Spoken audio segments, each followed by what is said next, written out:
അപ്പോൾ എല്ലാവർക്കും സുഖമായിരിക്കുന്നു. അപ്പോൾ മോളിയമ്മ ഇന്ന് മസാല ദോശന് ശനിയാഴ്ചയായ കാരണം ഇച്ചിരി താമസമൊക്കെ എണീറ്റാൽ മതിയായിരുന്നു. പിള്ളേർക്ക് പോകേണ്ട സ്കൂളിൽ. അത് കാരണം മസാല ദോശ ഉണ്ടാക്കാമെന്ന് കരുതുന്നത് അതിന് ഒരു ഇന്ത്യൻ കോഫി ഹൗസ് സ്റ്റൈലാണ്. കാരണം എന്താണെന്ന് വെച്ചാൽ അതിൽ ബീട്രൂട്ട് അവരിടാറുണ്ട്.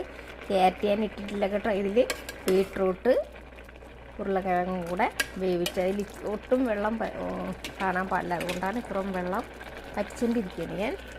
പിന്നെ സവാള, പച്ചമുളക്, ഗാർലിക് എന്ന് പറഞ്ഞാൽ വെളുത്തുള്ളി.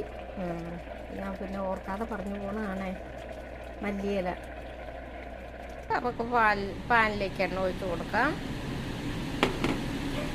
സവാള വഴറ്റിയെടുക്കണം. അത് ശരിക്ക് വഴറ്റണം. നമ്മുടെ സവാള ഒരുവിധം മാറിയിട്ടിട്ട് ഇനി വെളുത്തുള്ളി ഇട്ട് കൊടുക്കാം. ആ പച്ചമുളക് അരിഞ്ഞിട്ട് ഇടാം. ഒരല്പം ഗരം മസാല ഇട്ട് കൊടുക്കാം. കൂടിപ്പോകരുത്.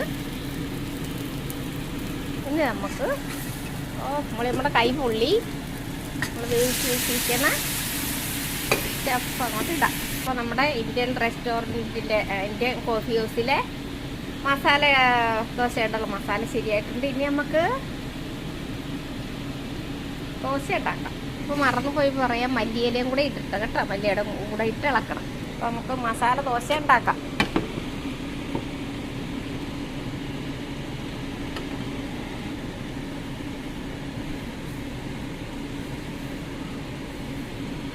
ഞാൻ വല്ല മസാല ദോശ ഉണ്ടാക്കാൻ എക്സ്പോർട്ടുള്ള ആളൊന്നും അല്ല കേട്ടോ.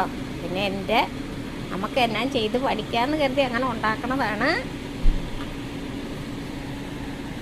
ഞാനിതിൽ ക്രിപ്സ് കിട്ടാൻ വേണ്ടിയിട്ട് കുറച്ച് നെയ്യ് ഒഴിച്ച് കൊടുക്കും കേട്ടോ.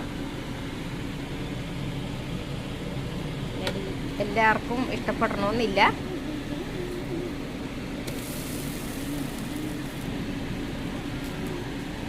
നമ്മുടെ മസാല